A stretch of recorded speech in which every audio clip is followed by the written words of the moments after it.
We are all forgotten royals, that's the point. June 3, 2019 by Anna von Reitz. FYI, there are a couple completely wrong-headed memes out there that I hope you will help me correct and pass on to the appropriate people among the white hats so that everyone is properly advised, but please don't publish at this point. This is a private discussion, an example of the many different points of view that are brought forward that I have to deal with every day and that deserve to be better known, but for the moment need to be addressed in-house.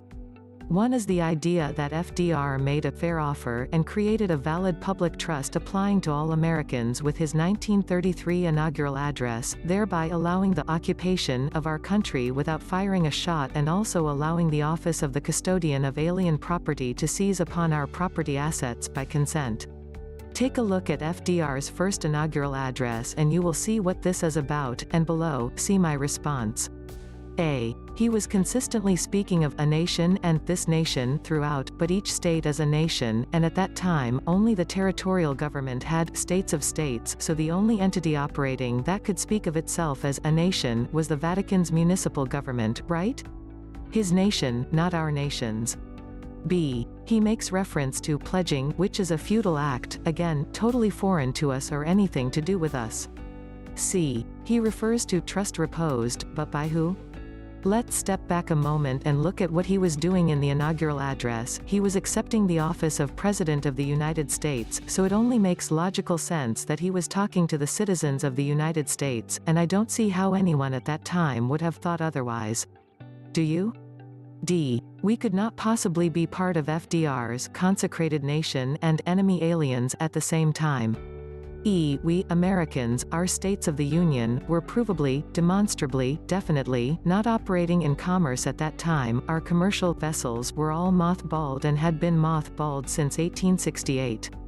Therefore, any supposition that we, Americans, were even possibly under the law merchant, which is the only venue of the law that allows implied unilateral contracts, can't be supported.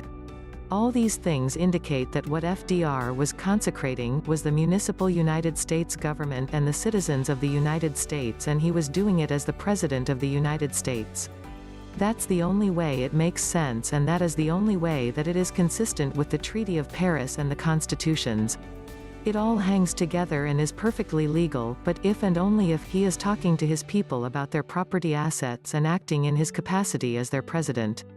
He couldn't lawfully or legally be talking to Americans in general, and they could not logically respond to him and his proposal by accepting or objecting, because his comments could not possibly apply to them.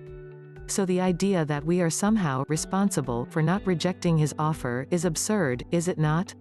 That would be like Pierre Trudeau reorganizing the Canadian government, and holding the American people responsible for the consequences. The second idea is that the Magna Carta was not a valid and binding charter, but in fact, it was.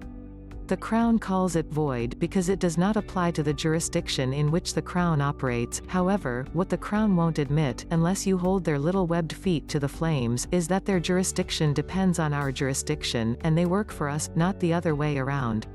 Regarding the Holy Alliance of 1213, that alliance didn't apply to anything but the Church's property and the Commonwealth land managed by the Church in England at that time. King John had no other land in England.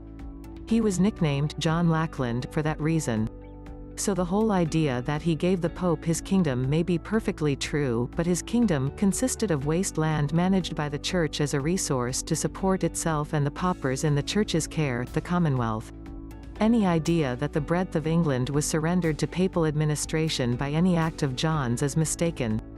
This is underlined by the fact that the Magna Carta nonetheless took effect as the law of the land.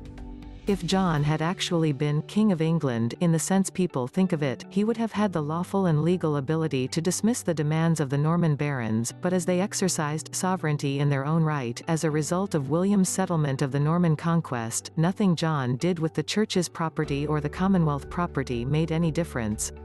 The Holy Alliance was simply a business transaction in which he gave up his claim to the Commonwealth land and accepted the job of caretaker of it, instead of the Church being caretaker of it, that is, John became the Church's employee, instead of the Church being John's employee. Anyone who tells you that the Magna Carta isn't absolutely valid land law is flying in the face of 1,000 years of demonstrable history and needs to be rebuffed, sternly, for telling any such outrageous lies.